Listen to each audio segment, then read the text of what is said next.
89조 4천억 원이라는 2분기 잠정 실적을 낸 삼성전자가 현재 이 시가 한 7% 낙폭을 좀 확대하고 있는 상황이고 시가 대비 낙폭을 확대하는 음봉의 차트를 하고 있다는 점 약간의 좀 신경 쓰실 것 같습니다. 그런 의미에서 전반적으로 시장 전략을 어떻게 구축하는 게 유리할지 저희가 봐드릴게요. 오늘 이 시간에 이화진 메리츠증권 광화문 프리미어 센터 차장 모셨습니다. 어서 오세요. 네, 안녕하세요. 네. 일단 삼성전자가 실적 굉장히 잘 나왔거든요. 네. 85조 원을 넘기나 보자라고 봤는데 실제로 넘겼는데 네. 주가에서는 그렇게 반응하지 않아서 좀 당황했습니다. 차장님 보시기에는 어땠습니까? 일단 뭐 여러 가지 뭐 얘기들이 좀 나오는 것 같은데 지난 이제 마이크론도 이제 그로스핀 마진 같은 경우도 85%가 나왔죠. 사실 이것도 시장에서는 그 다음 넥스트에 대해서는 좀 시장에 고민이 좀 생길 수밖에 없는 겁니다. 최근에 이제 메타도 마찬가지였고 올해 초에 이제 구글도 이제 터보 컨터 얘기가 나오게 되면서 대부분의 이제 빅테크 업체들이 효율적인 자본 지출을 하기 위해서 꾸준하게 계속 노력을 하고 있다 보니까 그러면은 이제 삼성전자 실적 90조까지 나왔죠. 뭐 이제 대략 89조인데 110조까지 감안했을 때 그러면은 이제 빅테크 실적에서 이제 과연 이 회사들이 캐펙스 투자를 더 늘릴 것인가? 여기에 대한 시장에 대한 고민이 나올 수밖에 없었던 상황이라서 어느 정도 그런 부분에서 조금 확인해보고 가자 뭐 이런 지지도 충분히 좀 있을 걸로 보이고 있고 오늘 또 그 월스트리트 저널에서도 얘기가 나왔던 게 한국 시장에 대한 이제 구조적인 이슈를 이미 2주 전부터 얘기를 했지만은 점차적으로 이제 시장에서 조금 주시를 하기 시작을 했습니다. 그만큼 ETF 레버리지 쪽에 대한 계속 얘기가 나오고 있었고 흔히 말해서 그 ETF 레버리지의 그 꼬리가 우리나라 시장을 흔든다는 거죠. 그만큼 이제 수급 썰림에 대해서 얘기가 나오고 있고 그러면서 외국인 매도세가 계속 이제 가속화되는 모습들이 조금 시장의 불안성을 좀 더 확대하고 있는 부분이 좀 아닌가 생각하고 있기 때문에 물론 이제 지금 삼성전자가 이제 이번 주에도 3분기 가격 인상 통보도 했습니다. 이제 하기는 했지만은 결국에는 빅테크 입장에서는 이게 몇 년간의 이제 그 투자들이 어느 정도 그 속도가 더뎌질 가능성을 좀 시장에서는 이거를 배제할 수가 없는 거죠. 이게 하나 둘씩 이제 우려들이 좀 나오다 보니까 아마 오늘 시장에서는 그 전까지는 삼성전자 실적 오케이 이제 그 이후부터에 대한 그 넥스트 레벨에 대해서 조금 고민이 좀 많아지는 좀 시기가 아닌가 생각하고 있습니다. 네. 오늘 실적 발표하고 외국인 매도는 13거래 연속 이어지고 있거든요. 네. 외국인 복귀 가능성은 어떻게 보세요? 일단은 우리가 6월까지 그 외국인 그 MSCI 뭐 리밸런싱 과정도 있어 왔었고 특히나 이제 환율 과정도 좀 없지 않아 있었지만은 제가 봤을 때는 적어도 7월 말까지는 어느 정도 외국인 매도세가 어느 정도 지속될 가능성이 있다고 보고 있습니다. 우리가 불과 몇 달 전만 하더라도 지금 우리가 알고 있었던 것처럼 이제 삼성전자의 외국인 매도 그 전체적인 비중이 한 50% 정도 수준이었습니다. 지금 아마 40% 초반대까지 아마 내려왔을 거예요. 그러면은 거기서 이제 비중이 더 축소될 가능성을 좀 봤을 때 당연히 삼성전자와 SK하이닉스의 매력도는 훨씬 크죠. 당연히 펀더멘털에 대한 여기에 대한 이야기까지는 할 수는 없을 겁니다. 하지만은 그런 수급적인 이슈들, 특히나 ETF 레버리지가 보여주고 있는 그런 쇼감마와 관련된 현상들이 계속 지속적으로 나오다 보니까 외국인은 한국 시장에 대한 이 변동성에 대해서 어느 정도는 조금 이제 불안 요소로 하나 둘씩 점치고 있다라고 보니까 거기다가 지금 금감원장도 계속 꾸준히 얘기를 하고 있는 게 ETF 레버리지에 관련된 여러 제재 이슈들이 좀 시장의 불안성을 야기를 하고 있다라고 봤을 때는 외국인은 언제든지 들어올 수는 있을 겁니다. 들어올 수는 있는데 대신에 한국에 있는 그 이머징 마켓 시장에서 한국 내 섹터에 대한 이 분별화가 어느 정도 완화되어 주거나 삼성전자 하이닉스가 빠지면서 다른 섹터가 올라오게 되면 오히려 그런 비중에 대한 제한들이 어느 정도 풀릴 수 있다라고 보였기 때문에 그때 되면은 외국인은 언제든지 삼성전자 쪽으로 충분히 외국인 유입세가 들어올 수 있다고 생각을 하고 있습니다. 네. 그리고 이제 SK하이닉스 ADR 상장 이제 10일이잖아요. 네. 코앞으로 다가왔습니다. 오늘도 한 6% 삼성전자와 좀 동일하게 빠지는 흐름이 있는데 네. 모멘텀이 있긴 있는데 주가는 못 가고 비슷한 맥락에서 봐야 될지 차장님 어떻게 보세요? 이게 지난 6월에도 어떻게 보면 사실 SK하이닉스와 SK스퀘어 사실 이 두 종목이 굉장히 큰 상승을 모멘텀을 끌어왔습니다. 사실 이 ADR 상장 이슈 때문에 사실 시가총액 1위까지 올라왔었고 뭐 이번에 2분기 실적도 삼성전자가 대략 한 90조, 89조가 나왔지만은 하이닉스는 거의 67조에서 70조 정도 사이밖에 안 되거든요. 그러면 이 정도 차이 갭이 있는 상황에서 시가총액이 1위를 했다라는 거는 ADR 상장이 어느 정도 모멘텀이 부과되어 왔었고 지금 이제 마이크론과 사실 PER 그 갭 차이가 사실 예전처럼 크지는 않습니다. 크지 않다라고 보다 보니까 그만큼 이제 SK 하이닉스에 대한 새로운 현상이 좀 나왔던 거고, 그럼 이제 ADR 상장 이후에 그 계리율에 따라서 이제 패시브 자금들의 변화들이 나올 수 있는 상황이기 때문에 결국은 이 시장에 대해서 반도체가 피크아웃은 아니긴 하지만은 단기적인 급등에 따른 차익 실현은 좀 나올 수 있다라고 보이고 있고, 뭐 어제 기간 수요 예측이 또 나오기도 했고 아마 9일쯤에는 가격이나 대부분이 어느 정도 납입이 다 완료가 되면서 10일 날 좀 상장할 걸로 보고 있는 상황인데 뭐 추후에 필라델피아 반도체 지수에도 이제 편입이 될 거고 그러면서 7조에서 8조 이상의 패시브 자금이 유입된다라고 하게 되면 그때 또 한번 수급에 좀 변화는 있을 수 있다. 대신에 미국 시장에서 어째 SK 하이닉스 상승이 더 가파르질 수 있고 한국 시장에 생각보다 계류율이 좀 생길 수 있다는 측면에서 외국인의 이런 차익 거래 이슈는 아마 좀 지속적으로 나올 수 있는 부분이다 생각을 하고 있습니다. 네. 이렇게 되면 이제 삼성전자의 잠정 실적이 오늘 발표가 됐으니까 포문을 열어준 거잖아요. 네. 이제 2분기 실적 시즌을 잘 내야지 7월, 8월 지금은 약간 어렵다고 생각하지만 또 이게 어떻게 반전이 될지 모르니까 네. 이제 변동성이 크다라는 말씀을 드리는 겁니다.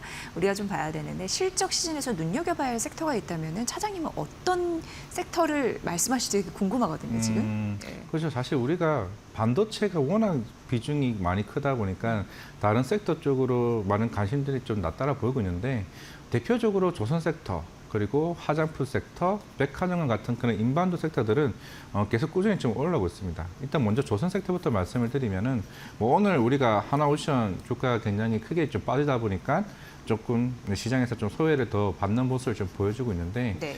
조선 섹터는 사실 우리가 흔히 말하는 이제 헤비테일 구조라고 얘기를 하죠. 처음 계약을 할 때 20% 계약금을 받고요.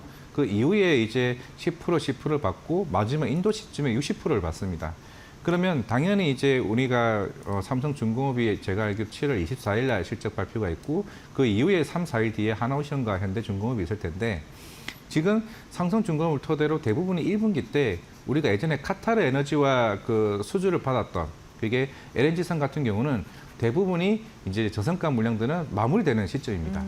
그게 이제 하나둘씩 이제 올라오고 2분기 때부터는 지금 HD 현대중공업이 15% 그리고 하나오션과 흔히 말 삼성중공업이 13, 14% 영업이익률을 보여주고 있어서 이제 그 이후에 이제 10% 후반대까지 올라갈 수 있는 상황이기 때문에 이번 캐나다 장소전 같은 경우는 어차피 이걸로 사실 주가는 올라오진 않았잖아요. 근데 이게 오히려 이제 세론이 나오긴 했지만은 실적 발표 때 다시 반등세가 좀 나오기 시작을 할 거고 수주에 대한 부분들 그게 조선 섹터가 나올 수 있고 뭐 이번 2분기는 아마 외국인 인바운드 수혜주로 대부분 뭐 파마시티도 최근에 주가가 오르기 시작을 했고 특히 화장품 그리고 호텔, 면세점 쪽의 분위기가 오히려 좀 생각보다 반응이 좀 뜨거울 수 있다를 좀 봤을 때 오히려 지금 삼성전자 하이닉스가 빠졌을 때 새로운 대안책을 좀 모색을 한다라고 하게 되면 그런 실적 발표들 뭐 7월 말이나 8월 초에 있을 부분들을 우리가 수출 데이터를 보더라도 반도체를 제외하고는 화장품이나 이쪽으로 좀 분위기를 좀 보시면 되지 않을까 생각을 하고 있습니다. 네.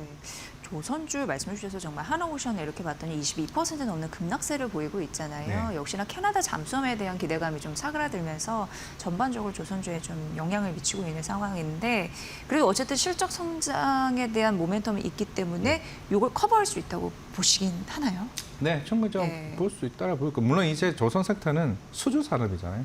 실적은 아마 시장에서는 어느 정도 올라갈 수 있다라고 보고는 있습니다. 그게 이제 신조선가 지수도 185에서 186은 계속 꾸준히 이제 유지를 좀 해왔던 부분이고 그 이후의 수주를 어떻게 이제 확보해 나갈 거냐.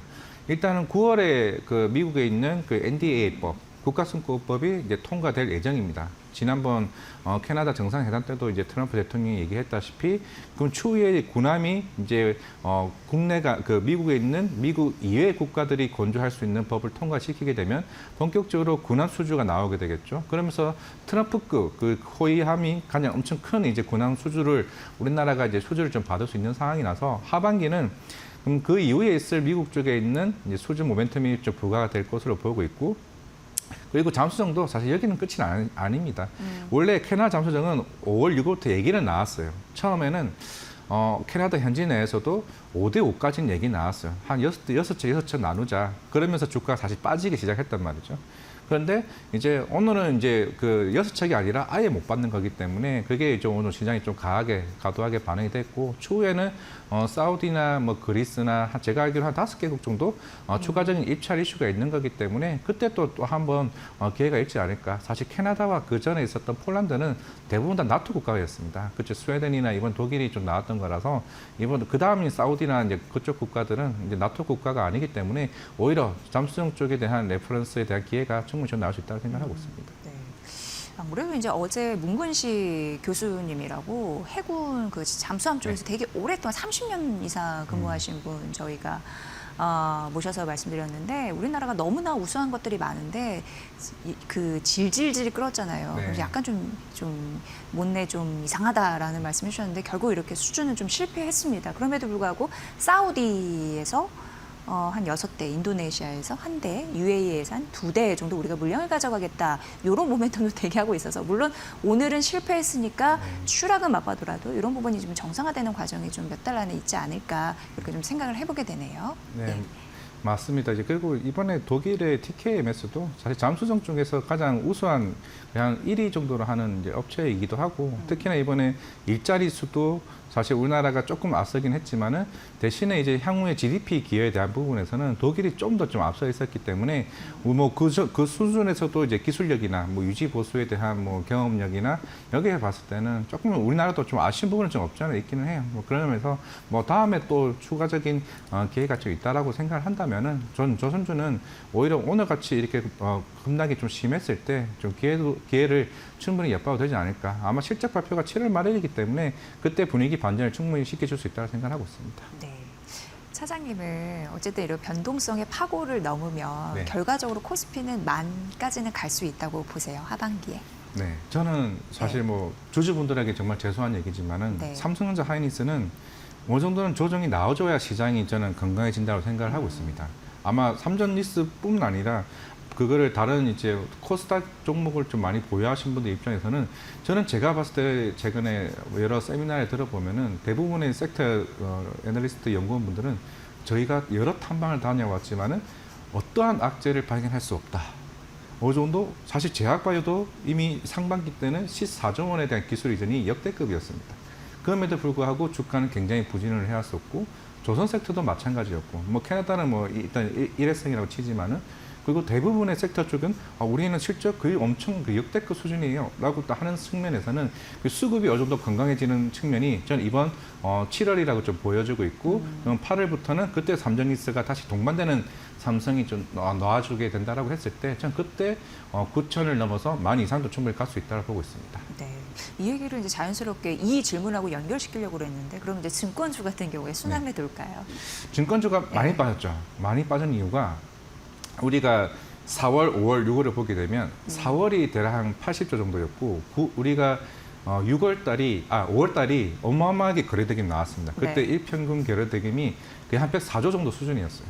그런데 6월부터 조금씩 줄어들기 시작을 했지만은 그래도 평균 한 90조 정도 이상의 거래대금이 나왔습니다. 그러면서 시장에서 얘기가 나왔던 게 이제 여기서 이제 우리 흔히 말해서 거래대금이 줄어드는 거 아니냐. 물론 지금 고객 예탁금이 거의 118조까지 내려왔습니다. 그 전까지 138조 정도였죠.